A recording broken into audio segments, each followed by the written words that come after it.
welcome our Howling cast. Come on.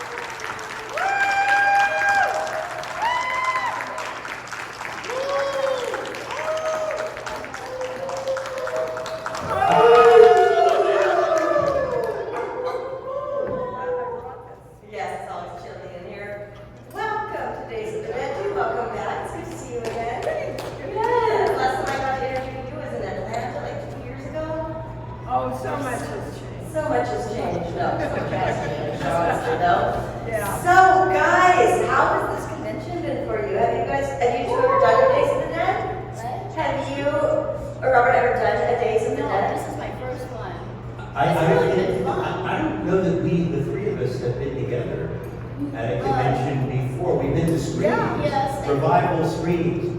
You're the virgin crowd. You were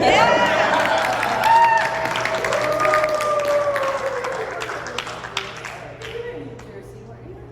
I don't know. I swear I've seen him But we before. haven't done a lot of No, we have not done a lot of Q&As, that's for sure. This is all very, very exciting for a lot of us. Thank you guys all for being here. This is amazing. So first and foremost, I would just love to ask you guys, how did the Howling come into your life?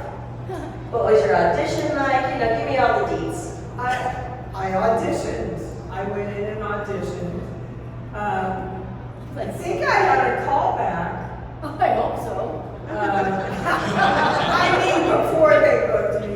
But the best story, real quickly, was Dan Blatt, our producer, called me and said, "Oh, Dee," after I was cast, "we've got a great cast, but we can't find somebody to play your husband."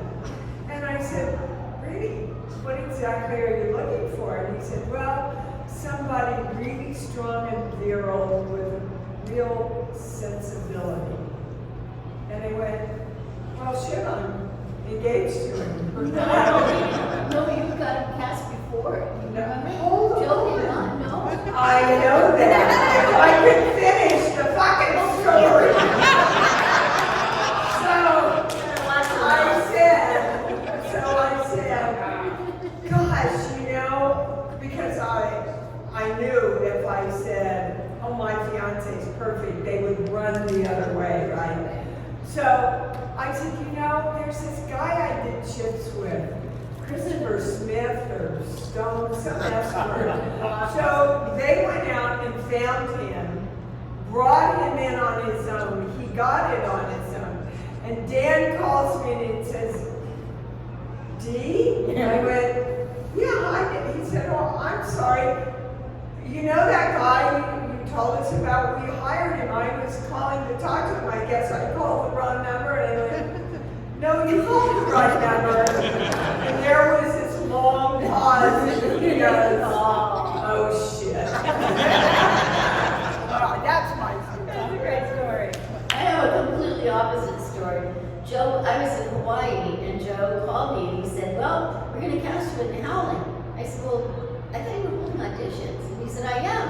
And I said, "Do you want me to fly in?" And he said, "No." And I said, "Don't you want me to audition?" He said, "What if you blow it?" I said, "Yeah." He wouldn't even let me audition because he was worried, you know. Oh, bull He was. He wouldn't let me audition. I was like, he knew how good you were, and he just hired you. well, I had done Prana, and I'd done Panama. Yeah. Yeah. The history. The Howling was my first film role. I was a theater actor up to that point. I had done 2 leading roles on Broadway. The second one was playing Jack Lemmon's son in a play called Tribute, which was later made into a movie with Robbie Benson playing my part. Belinda had seen me in Tribute, and when we did it, after we closed on Broadway, we did it in LA.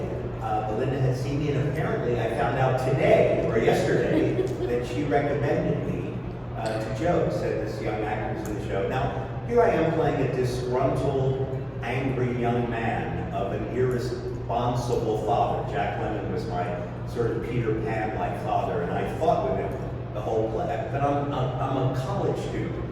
Yelling, I mean, it's not the kind of part where you go, oh yeah, that's my werewolf. But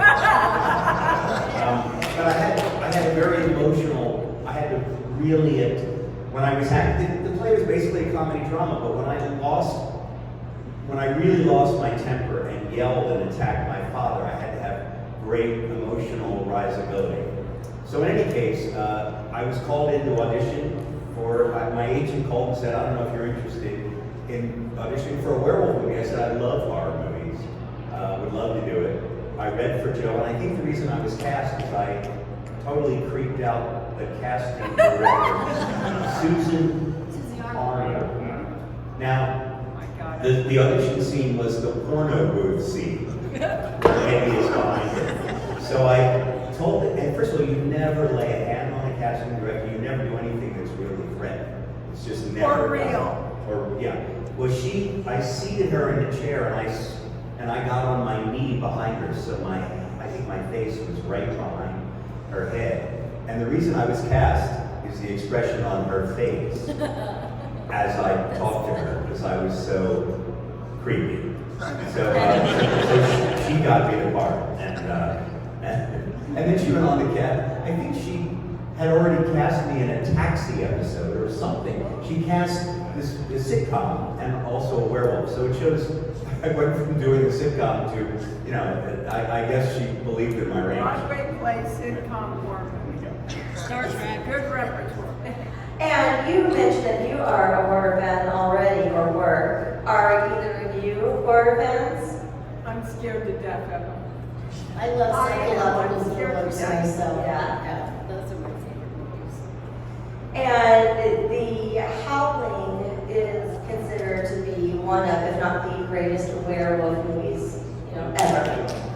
Or I think modern werewolf. Right? How does it feel to be a part of such an amazing legacy all these years later, and be here right now, 2024 talking? I'm really proud. Yeah. I'm just really, really proud. You all know how well it holds up. And all of it is because of Joe. I don't know how many. Sales. Yeah, I'm talking And sales. Bravo team. Sorry. It's true. We didn't do this when we worked together. But Joe, I don't know how many of you know all of those funny little clips and the flashback clips and everything. Joe paid for himself because the studio wouldn't opt up to pay the money. And it really takes what could be a very B film into the A category for me. And all the humor, Joe's humor. Sometimes it's really hard shooting because Joe's so funny.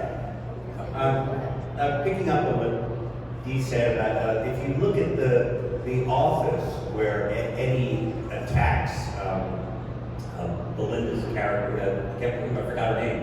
What's your character? Terry. On the desk of this, it's supposed to be the psychiatrist's desk, Patrick Dee's character. But on the desk, there's a can of Wolf chili. There's Allen Ginsberg's poem, Howl. I mean, there's like a million werewolf jokes. And then, of course, the cartoon with the wolf and the three little pigs. Joe has a way of sort of short-circuiting all pop culture references in the picture, in the background. So there are lots of Easter eggs for fans to see the movie over and over again. And also the cult line I have in the movie, I want to give you a piece of my mind. I do not say on camera. When we were in a post-production looping session, I don't know if you know how Joe Dante talks. He sounds like this. He goes, right before you tear her throat out, there's something in the spine. You'll see it in the dead spine. So why don't you say something? No, I said, but right before you pull a bullet out of your brain, there's a dead spot. Why don't you say something? I said, what am I going to say before I pull a bullet out of my brain? I want to give you a piece of my mind. And he goes, okay. So I recorded that line is off camera, and it's sort of the cult favorite line of the movie, and was said completely as a joke, but there you go. That's when the magic happens, when you're shooting is when stuff. But I have to tell you, when we're getting ready to do the big transformation scene where he turns into the werewolf, none of that was ready. That was all put in weeks afterwards. 3 months. So back to Joe.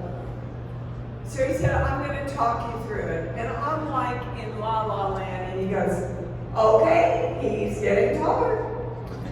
Whoops, there comes his ears. Now his nose. And I hear somebody in the crew starts to laugh over there. And somebody else. Pretty soon I've lost it. And I said, just tell me the order, Joe, and I'll take it on my own. God love it. I just love it for pieces. But the truth is, it was about 3 months because I was living back in Hawaii when he called and said, the werewolf's done, come back, right? We're going to shoot the 2 shots. I already shot my close-ups. And I said, you want me to match shots I did 3 months ago? He said, yes, you know. So I flew in and I said to the hair lady, Gigi, I said, my hair's grown, you probably should trim it. She said, no, I have Polaroids, it looks just the same. And I said, no, you really need to trim it. If you watch that scene with me getting killed, where the gurney comes at me, and if you slow it down in slow motion, you can see my hair go like this. It's true. So before I throw it out to the audience, I hope you guys will indulge me. I want to ask you guys a couple of individual questions. For you two, you are both a part of one of my favorites, Gremlins 2. Thank you. Keep on working on that. I played the douchebag in the Gremlins 2, Mr. Archer. I always play characters you don't like, whether I'm tearing your throat out or just being kind of a prissy, officious guy. I'm the right-hand man of Daniel Clan, John Glover's wonderful skewing of Donald Trump. And all I remember is I had the best wig I've ever had, and I asked to be in really beautiful clothes. Because I learned a lesson from my actor friend Joe Pantoliano. Sometimes they let you keep the clothes, so ask for the best ones you can. So I had very fancy clothes in the movie. I never looked better. And the last scene where the gremlin corners me in the bathroom, we shot that reaction shot, I think, 17 times. And I did different things in every one. And the one where I look like, oh, what the hell, why not? She's kind of cute, that reaction. Joe, that's the one they used. And Joe said after I did it, he says, you expect me to print that? And that's the one in the movie. Yeah, Gremlins. Well, I mean, you know, Joe really wanted to have a repertoire company that he used over and over in all of his films. And I was very lucky to be sort of the girl that he used in 12 of his films. And so when Gremlins came out, he said, come, you know, I'll just have you, just come on the set, right? And I said, okay. And the night before I was supposed to shoot, I called Joe and I said, Joe? He said, yeah. And I said, I don't have a script. He said, a what? I said, a script? He said, neither do I. I said, what did you want to about? What's a gremlin? He said, I don't know yet. We'll find out. And I said, wait a minute, what do you want me to come in and do tomorrow? He said, come in and ad-lib with Polly Holiday, okay? And I was like, oh my God, are you kidding? I'm not gonna, I wrote 40 scenes up. I brought a wad of paper to him the next day. I said, I kind of panicked. Did you look at these? And he says, I love the first scene, take it to Polly. She came up with that line, you know, what is it, when it's Christmas, you know, or something like that. Anyway, she came up with that in an ad-lib in her dressing room in 5 seconds. I thought, oh, this is going to be really a good shoot. She was so fun to work with, though. It was very, I just got really lucky with him. So he put me in Gremlins 2 as a completely different character, not as Mrs. Harris anymore. And was the experience the same as working with Polly as was with Paul? Yeah, well, I had done cannonball with Paul, so, you know, I knew Paul pretty well. And of course, he wanted me to be eating Raoul, and I told him I wouldn't, so we were kind of having a fight at this moment.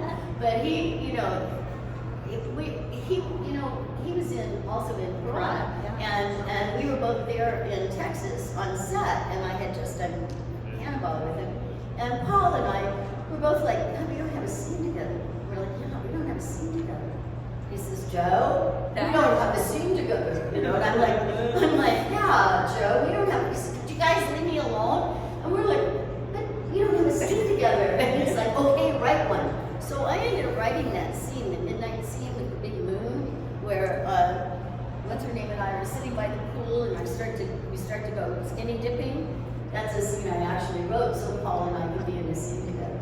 But Joe is so open to that. Like when we did Amazon Women on the Moon, we got one. Bobby and I were sitting out there. They were setting up the 5 cameras live for mine and doing the roast of the comedians, which was so scary to me. And Bob was trying to keep me calm, I think. And he's so funny. This guy is so funny.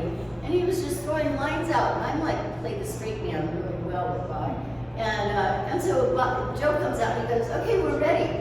We got the camera set up. And Bob goes, Joe, check this out. And we did that little ad-lib that we did out in the annex there in front of the church. And he's, oh God, bring the cameras out here, let's shoot it. And that's the way it was on set with him. He was so open to our creative energy. And I think those are the things that make magic in the film. Yep, absolutely. Those are the best directors. Yeah. And for Dee, I have been a fan and admirer of yours for a very long time, since I was a wee thing, all the way from Cujo to Touched by an Angel. I am also a fan of your books, and even more so a fan of your radio show and / podcast, which you can listen to later on.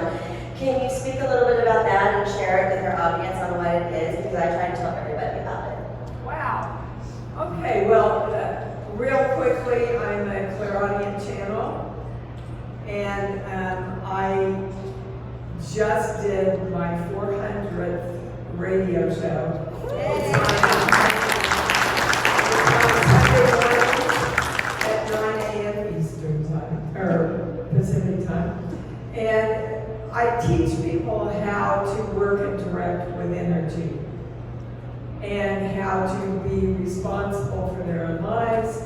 My book, Born, that just came out, is a book of complete instruction how to manifest anything you want in your life. And my life is a really good example. They told me I would never have children. I said, thanks for sharing. God and I have a different plan. She's now 35, and I have a 6-month-old grandson.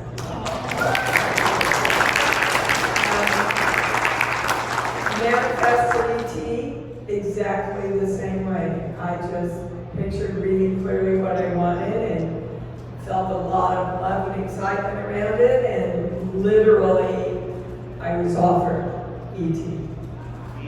So it works. So that's crazy. And you can also listen to it in the podcast form if you miss it. It's on Apple. That's how I listen to it. My phone's Spotify. iTunes. Yep. My heart. So check it out. I got a lot from it. I try to tell everyone I know about it, and so I thought it's important plug. Thank you for that. Yeah, of course. Okay, so any audience questions? Yes. Which roles were the most fun out of everything? The Howling or Gremlins? Which role had the most outtakes? Which role was the most fun, and which role had the most outtakes? Everyone. Oh, you guys do. Which one? Well, Cujo is my favorite film, not to shoot, but it's my favorite film. God, just about killed me. But Chris and I were engaged on the Howling, so I have to say I had an awful lot of fun backstage. She did. She had a lot of fun on that set. My favorite Joe Dante movie is Inner Space. It's a ridiculous role. I don't know. Joe admits that he didn't know how to cast the role, so he just gave it to me. Steven Spielberg wanted the character to be scary, and Joe said, Steven wants fine. So here's what we're gonna do. We're gonna shoot an audition where you're scary, and we'll fool Steven, and then we'll do what we want. So that's what we did. We shot an audition where I was very mean. I was lit very harshly from one side, so my face looked like a half moon. It fell into darkness. There were no lines to audition with. The character was supposed to just be some weirdo foreigner. So I did kind of a Middle Eastern accent and read. Do you remember the instruction manual you used to get with a video cassette recorder? Is anyone old enough to remember what a video cassette? And it's like how to set the timer when it's blinking 12 o'clock, right? That's what I read. I read in an accent. Here's how to set timer on video cassette. I just did this cheesy accent. I glued a gold tooth in, made with a candy wrapper. I just did anything that seemed weird, and all of it went in the movie. Oh, and then I did a medley of country western songs with a Middle Eastern accent. Like, and one of them I did was I'm an old cowhand, and they put that in the movie. So it was literally, and then all the lines are basically made up. And I remember the producer, Mike Fennell, off camera. Mike Fennell is not the funniest guy in the world, right? So Joe, we're doing the scene where I'm pretending to, Martin Short is pretending to be the cowboy. He's it's supposed to be my face on Martin Short. And one of the characters says, "Cowboy, what did you do to your hair?" And I say, "I had it done, Clint Eastwood style. You see Outlaw Yossi Vale's mother flick." So I say that line, and Mike Fennell, I can hear him off camera go, "Is that funny? Do you think that's funny?" "I don't think that's funny. That's not funny. Is it funny?" Like that. One of my favorite parts of you, Robert, I have to say, was Explorers. I mean, you were just so funny in Explorers, so delicious and wonderful. I mean, all of us was ad-libbed, I think. Yeah, the Explorers was the job that got me out of heavy makeup for good. They almost killed me in that movie because I was very alive. And poor Ethan Hawke, it was his first movie, and he had no idea what was going to come out of my mouth. It wasn't really fair to him because I was sat in a makeup chair for 9 hours. I thought of a million things to say, but the one when he's trying to beg my alien character to come visit Earth, and I say, do you remember, because Whack, the alien is actually a teenage alien himself who's lonely, so he's attracted these playmates in space. But I remember I said, Ethan Hawke, that we're in a tight tube shot, and I say to him, I know I look funny to you, but how do you think you look to me? I mean, I watched 4 whole episodes of Balaski before I figured out why the little hairy kid never spoke. He could roll over and play dead red, but I didn't think he deserved a series. Do you? And he would go like this to me. This is the way he looked. Like, he didn't know what to say. And it's a terrible, and then he went on to become a movie star, so I don't feel bad anymore. I have to say, I got lucky in that one that I was asked to come in and audition voices for the female alien up there. And I thought, okay, I sort of saw a little bit of footage, but I really didn't know what he wanted. So I made up like 35 voices. He had me, literally, I auditioned 35 voices. Next day I get a call, he says, "You got the job." And I said, "Great, which voice?" "I don't know." He said, "Just come in and do it." I said, "But wait, which voice am I going to do?" And they played it back, so I was able to do my sort of Marilyn Monroe.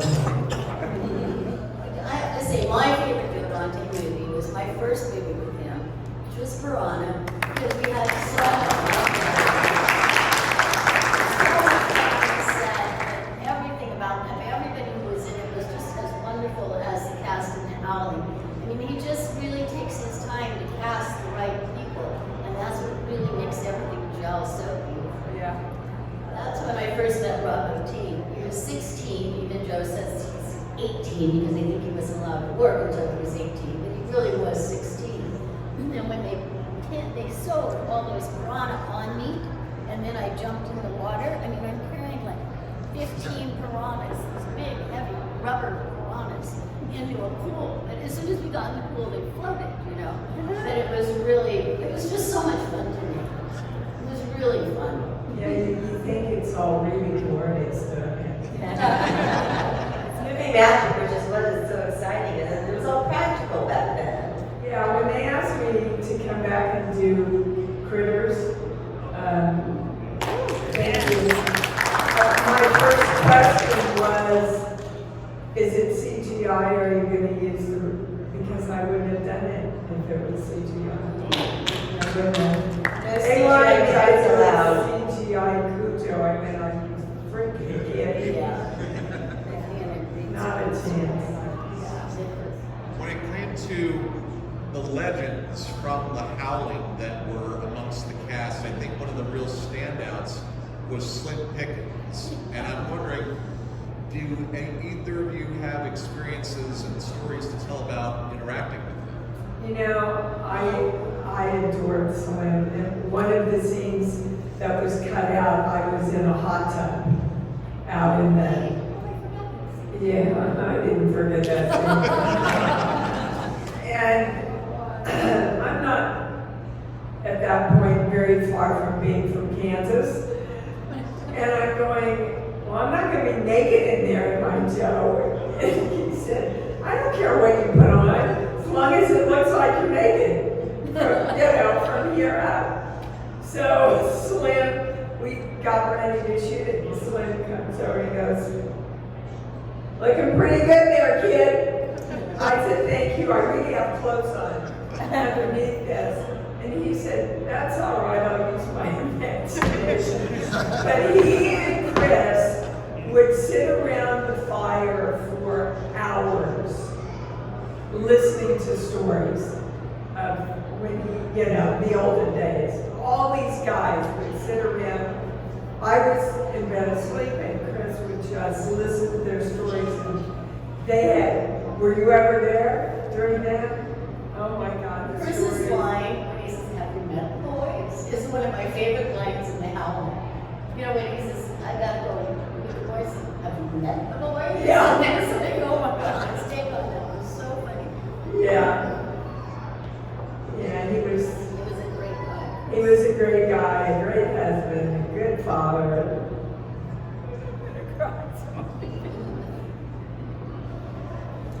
I never met anyone in the movie.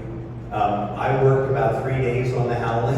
I think 2 of the 3 days were I'm sorry. I met, other than the 2 ladies on stage, I met Belinda and I met Dee. I never met Patrick McNee. I never met John Carey. Never met Slim Pickens. All of them beautiful. All the wonderful people that I admired. Never went to Point Lobos where you shot. I was always just in a little tiny crappy set, mostly by myself. Even when Dee is reacting to my transformation, as she said, she shot my reaction shots 3 months before we shot the transformation. So But we did get we to did have do pornos. we had the porno booth scene together. In that, they recently re-released The Howling on Blu-ray. If you'll notice, what I'm saying there in the porno booth doesn't match my lips at all. In the original film, it was so dark you couldn't see my mouth moving. So Joe decided that it wasn't scary enough, so that the speech that I say in the movie was done entirely on the looping stage, the same day that I made up, I'm going to give you a piece of my mind. So the new speech does not match my lips, but you couldn't tell that until the re-release. So yeah, it makes me look like, it makes it look like a bad European film. Sorry? You're a foreigner and someone's drinking. When it comes to filmmaking and creativity, do you feel that it's more conducive with a budget that's high or low? You know, I don't think it really is about the budget at all. I think it's really about the talent that you get together. And by talent, I'm meaning cinematographer, director, actors, and of course the writer. If you don't have the script, you're starting in default already, right?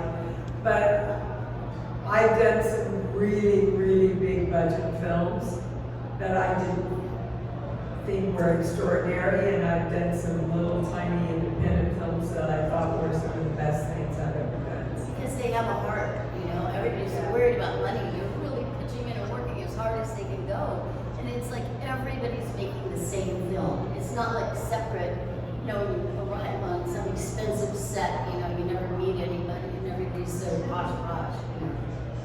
Working with Joe and working on low budget films, to me, you know, I mean, I like money too, but you know, it was just so the experience of working, the way we worked together, you couldn't pay me to have that experience. I mean, I would pay you to have that experience again. It was really quite extraordinary. Yeah. And Joe, because I worked on both small budget movies with Joe and bigger ones as you did, he was the same person. Yeah. Even when if he had the burden of $100 million budget on his back, like in Looney Tunes Back in Action or whatever, he was still the same guy. None of the pressure that was put on him by the studio, because on a movie with a big budget, every minute on the set, and if it's a low budget movie, every minute costs $68. If it's a big budget movie, every minute costs $20,000 or whatever. You never felt that pressure from him. He still was that same spirit of, you know, we're just going to have fun. I want to hear your idea. If you have an idea, in the Interspace, when I had the scene of the cowboy dressing up to go in the town, he goes, okay, where do you want me to put the camera? What do you want to do? And I had brought in a bag full of cowboy boots, and I said, I'd like to do the male version of I'm just a girl who can't say no, from the world of Susie Wong, right? And where she's dressing to go on out that night, putting her stockings on. I'm going to do the macho male version of that. He goes, okay, where do you want the camera? And I brought the boots, and no other director, no one does that. Rob Zombie does. Oh, that's true. Yeah, Rob Zombie.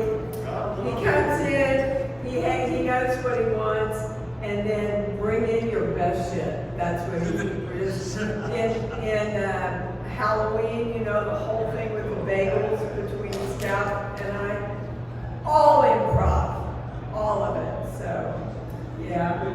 I don't And know. Blake Edwards, actually. How many in this room know who Blake Edwards is? Thank God. You'd be surprised when people in this industry have forgotten already one of the most prolific writer, director, producers ever. Okay. I don't know if you guys watch television, but I have done in Erie, Indiana with Joe Don. And when I did it, I read the script, it was called For Everywhere. And I thought, oh God, what am I going to do with this, you know? And I called Joe up and I said, Joe, I need a wig. He said, what do you need a wig for? I said, no, I need a wig. I mean, to play the character that I wanted to play. Oh my God, what do you need a wig for? I said, just please, let me have a wig. Okay, the girl wants a wig, let her have a wig. So I did this Heather McRae thing. She was my roommate from college. And she had this blonde straight hair with bangs and the whole bit, right? And I wanted to do this outfit that she used to wear. It was like a green A-frame, this lime green A-frame dress. It came here with the white, you know, moths with its boots. Oh, it was hysterical, you know. And so I walked out on set after getting all made up in my hair and the whole bit. Joe almost fell out of the chair. He took one look at me and he went, oh my God, the producers hit the ground. They love my character so much, they brought me back for a second episode and they gave me a daughter who had the same wig, the same green dress, the same white go-go boots. Yeah. I mean, this is what's so wonderful about Joe. Yeah, absolutely. Since you've had so many opportunities to work with Joe Dante, you probably had a chance to work with Dick Miller. Does anyone have any memories of Dick? Oh, yeah. Yeah, Dick, when you get your picture taken with Dick, he always stands up on his toes. That's my favorite memory of Dick. But Oh, he I was went and my- played poker with Dick one night. He wanted me to come play poker with him. Well, it was, you know, when I first worked on The Howling, I met Dick that day that we were going to do the bookstore scene, right? And I had asked Gigi, I wanted to have that double pierced ear, you know? And she said, oh, I'll pierce a second hole for you during lunch. And so Joe brings Dick over, and I met Dick, and so he sits down with me. In the meantime, Gigi comes over with potatoes. She sticks them behind my ear, and she sticks the thing. Dick Miller turned gray right in front of me. And I thought he was going to just melt down. He just almost passed out right in front of me. He was so cute. He was such a wonderful man. Yeah. I did 12 movies with Joe, and I'm with Dick, and only had one scene with him, and that was the bookstore scene. Wonderful. He's so wonderful in everything he does. Yeah. I remember when we did Runaway Daughters, and we were at the drive-in. Do you remember? And the Well, I drive-in. remember doing it, but. The drive-in had all these posters of Dick when he was young and handsome and virile. And I was so stunned. I had no idea that there was Dick Miller in all these movies back in the day, you know, that I had seen. He's, you know, they made a movie of him called That Guy Dick Miller or something like that. So right on, because everybody knows him, but they never don't remember his name. Yeah. Just such an underrated Sweet wonderful man. actor. When I had met Dick at the time I saw The Howling, and I just thought he was the funniest thing in the movie. He was great. That, you know, he just his amazing pace in delivering dialogue. When we were the trash men in the burbs, it was during the writer's strike, so there was no scene there. There was really very little scene we had. And at the time, Shirley MacLaine had a book out about, you know, Off limits or something sort of, like that. yeah. About what I did. About that, yes. So I said to Joe, I'm not in the Writers Guild, I'm gonna write this scene, so we have something to do. And the way to do that is always give the other actor the better lines. Right. So I gave gave Dick all the funny lines, and I was simply a lazy guy who would rather talk than work, right? And Dick was the guy doing all the work, but he's too nice a guy to really yell at me. And it was sweet to get to, because I knew Dick at that point now, to write something that I knew he would shine in and be funny, and also we could poke fun at Shirley MacLaine's book. I'm sorry, but it was some of the things. It was really bad. I never would see making fun of your book. This was but the laying on of hands and the healing power of crystals and all that stuff all found its way into the dialogue between two trash men. There's the cell line. Oh, come on, you guys, you're gonna get out of here. But why the hell didn't I ask that question? How was Rob Zombie as a director? Oh my God, I adore him. I love him, I love Sherry. She brings him his health food drink and his vitamins every morning. So cute. But you know, when I did, he sent me 3 from Hell. And I wrote back and I said, oh my God, I've got to do this part, but I have to look really shitty.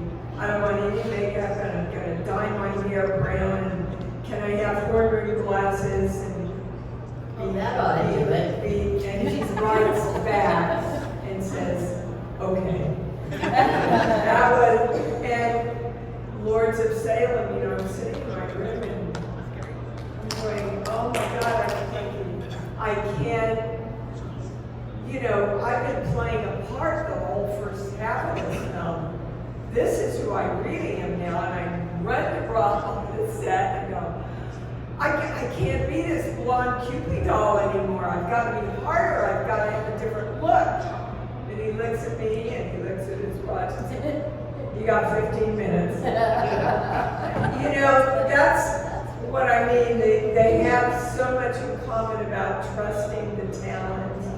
You know, not that they wouldn't say, that's a stupid idea, and if they didn't feel like it, but they give you so much room to bring your hits to life. And that's really, for me, when the magic happens. So It speaking makes of, acting fun. Yeah. so speaking of Lords of Salem, you mentioned how he'll let you improv and such. Were there any like really good improvs that happened on Lords? Oh, so many. Like when I hit Bruce over the head with a frying pan. Oh. Totally improv. So many, so much. I mean, every scene just, we get the basics and then everybody takes off. That's it. I love you 3 ladies so much. You 3 I love you all so much. Thank you. Yeah. Thank you. All I had to do was see your 3 names and I'm like, I'm in. Well, you know, and they're 2 really brilliant English actresses who work absolutely the opposite way that I work. So they know everything, they break everything down, and it works for them. I come from the more of the method. I don't do any work except learn the lines and wait for the character to tell me what to do. So the first scene, Patricia looks at me and she says, "Are you going to play it like that?" And I went, "Yeah." And she went, "Alrighty." And then we were great friends, but when that first came out, I thought, oh man, it's gonna be a long fucking shit here. So, wondering, do you have memories from the actual premiere of The Howling? What do you remember about that? Gosh, didn't we go to New York? No, I was in LA. I remember it well because I have that scene where the dog jumps in the window when I'm in Eddie Quist's apartment. And of course, the dog isn't there when I'm shooting the scene, right? And so we're at the screening, you know, and it's like a roller coaster, that screening. I mean, they're laughing, they're screaming, you know, I thought Joe was like a conductor, you know. And all of a sudden, here comes the dog. I was the only one in the whole screening that screamed, okay? I mean, it scared me, I just screamed. A few seconds later, I could hear Joe all the way down in the front laughing his ass off that I was the one that screamed and thought it was so scary. Okay, we did absolutely go to New York. No, I never went. Well, we did. And Chris and I, and because it was at Studio 54, we had a party afterwards, but we're in the screening, my whole family came, even my grandma. And we're sitting, watching it, and we get to the scene where Chris is having the love scene with the she-wolf. It's dead quiet. And my grandmother says, "Christopher Stone, shame on you!" Best moment of the whole night.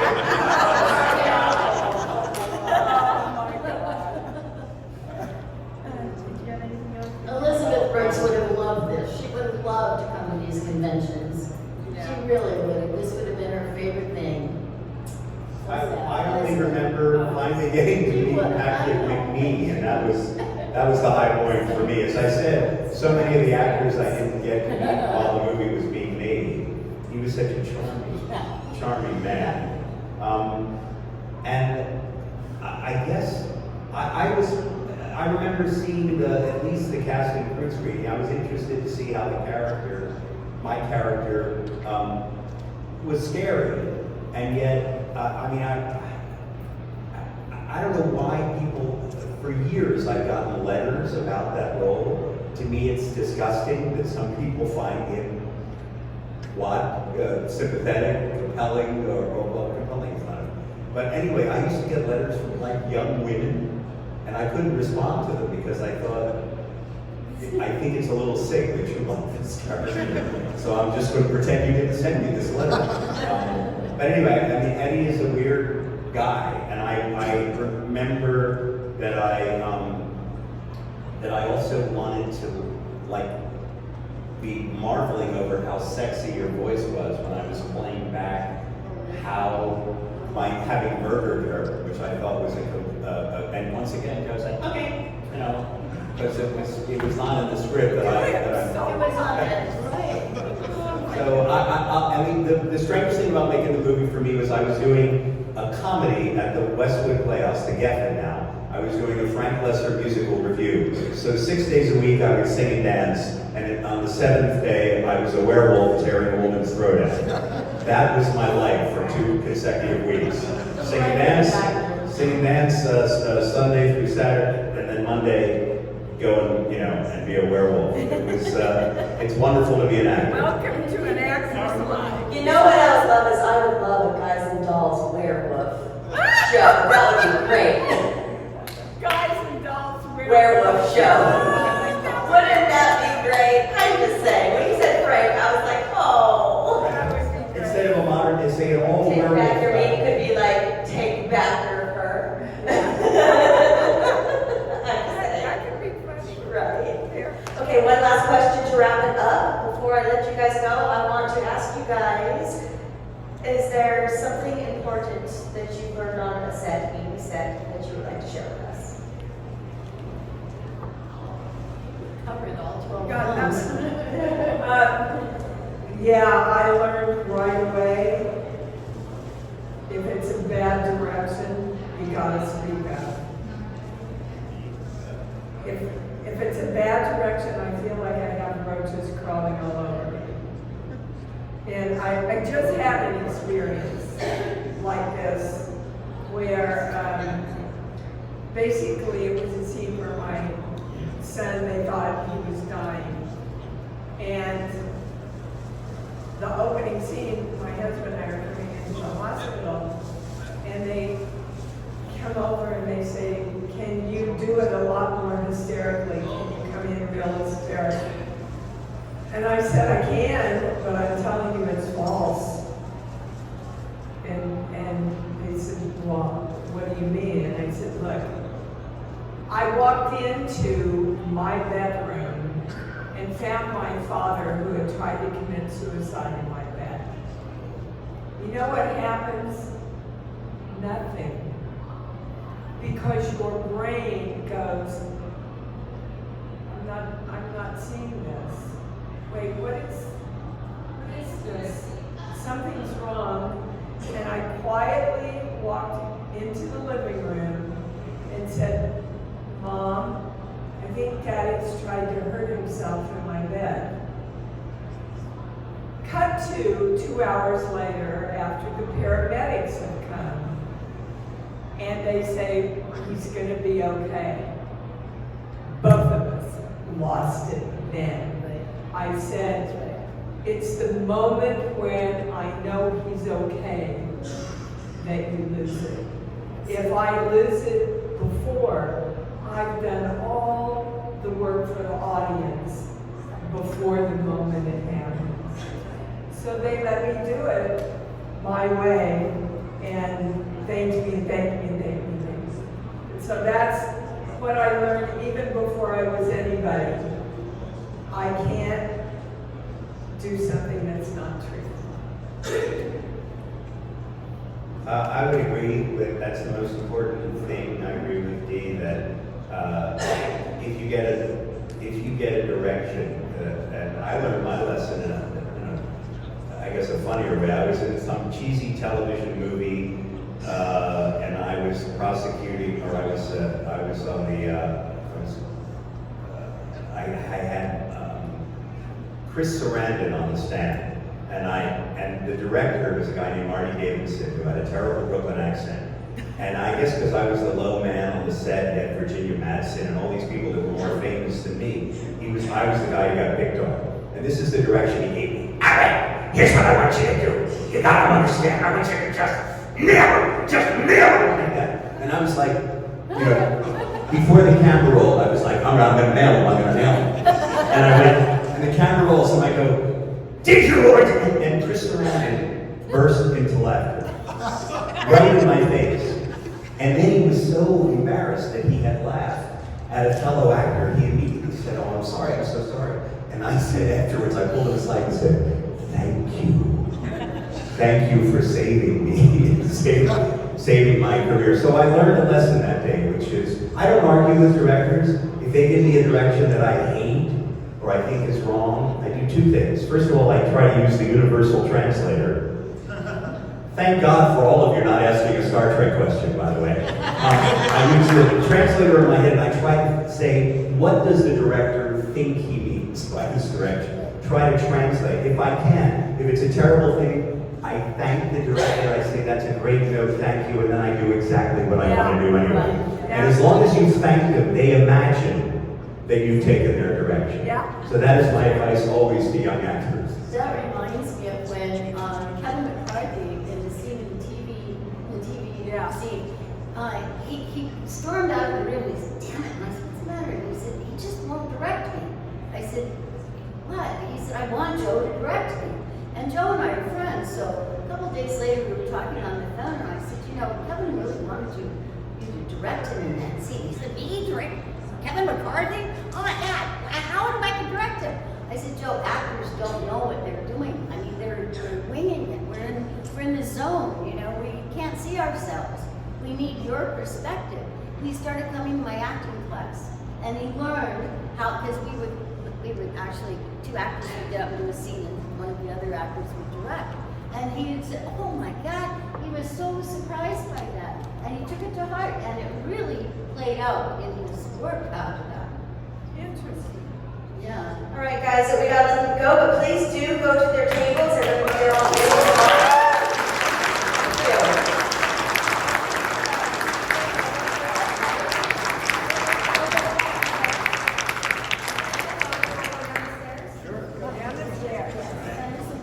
Absolutely. Shortcut.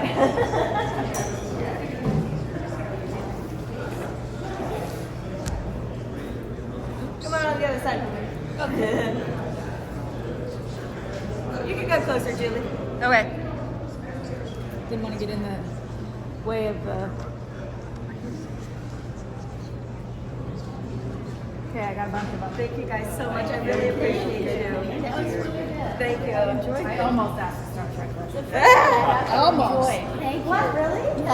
Yes, no, really.